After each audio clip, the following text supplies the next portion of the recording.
Hey everyone, and welcome. Today, we're going to talk about this simple science of just sitting still. We're going to strip away all the complicated myths and get right down to the practical, must-know basics of meditation so you can actually start your practice feeling confident. So, let's get right into it. So, have you ever tried to meditate? And the whole time you're just sitting there, eyes closed, thinking, am I am I even doing this right? Is anything supposed to be happening? Trust me, if that's you, you are definitely not alone. It's probably the biggest hurdle for beginners, and today we're going to clear that right up. So here's what we're going to cover. We've broken it down into 4 really simple parts. First, preparing your space. Second, we'll dive into the great posture debate. Third, we'll talk about why your spine is so important. And finally, we'll tune into the rhythm of your breath. By the end of this, you'll have a super clear, simple roadmap. Okay, first up, preparing your space.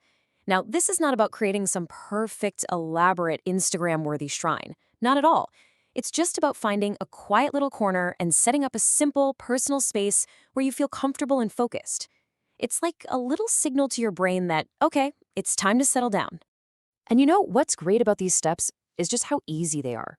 You want some soft lighting. Believe it or not, meditating in total darkness isn't actually recommended. Make sure you've got some good air flowing. A quick wash of your face and hands can be a really nice little ritual to kick things off.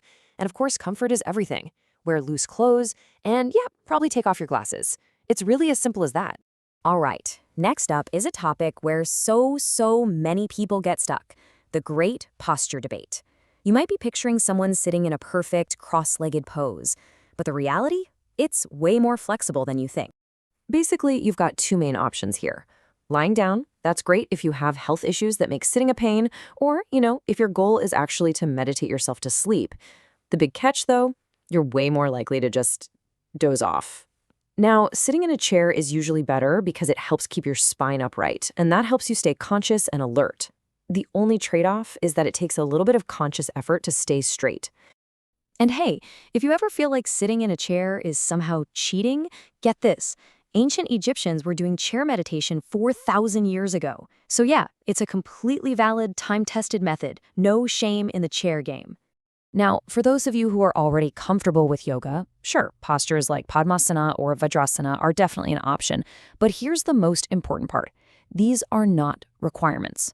They're just other tools in the toolkit if and only if you're already familiar with them. The key is don't ever force it. And that brings us perfectly to our third section, why your spine matters. And this is about so much more than your parents telling you to sit up straight. It's about keeping a channel for alertness and debunking a really common myth. I absolutely love this quote because it's so direct. Posture always matters. It's not just a training wheel for beginners that you get to ditch later. Think about it like this. Just like there are specific ways to stand or kneel for prayer, the posture for meditation is there for a reason, no matter how long you've been doing it. Okay, but what about this all-too-common problem?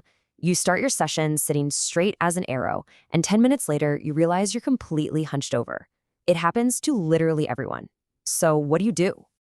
The solution is wonderfully, beautifully simple. You don't need to get frustrated or feel like you failed. If you just notice that your head is drooped a bit, you just consciously and gently straighten it again. That's it. You make a quiet little correction and carry on.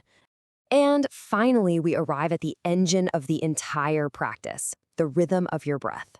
Once you've got your space and your posture set, this is where your focus is really going to land. And this right here is such a key distinction. Deep chest breathing, big inhales, that's for energizing your body. Think of what you do before a workout. But in meditation, we actually want to relax the body to help our consciousness stay alert. And that's where belly breathing comes in. It's a much gentler way to breathe that lowers your oxygen intake just enough to help you relax without making you drowsy. So you've probably heard this advice before, right? Make your exhale longer than your inhale. But why? Is there actually a scientific reason behind that, or is it just something people say? Well, the science is actually really straightforward. When we exhale, we're releasing carbon dioxide. It's basically a waste product. So by taking just a little bit longer on that exhale, you are literally just helping your body get rid of more of that waste. It's like a simple, super effective internal cleaning process. But real talk, what happens if you have a blocked nose?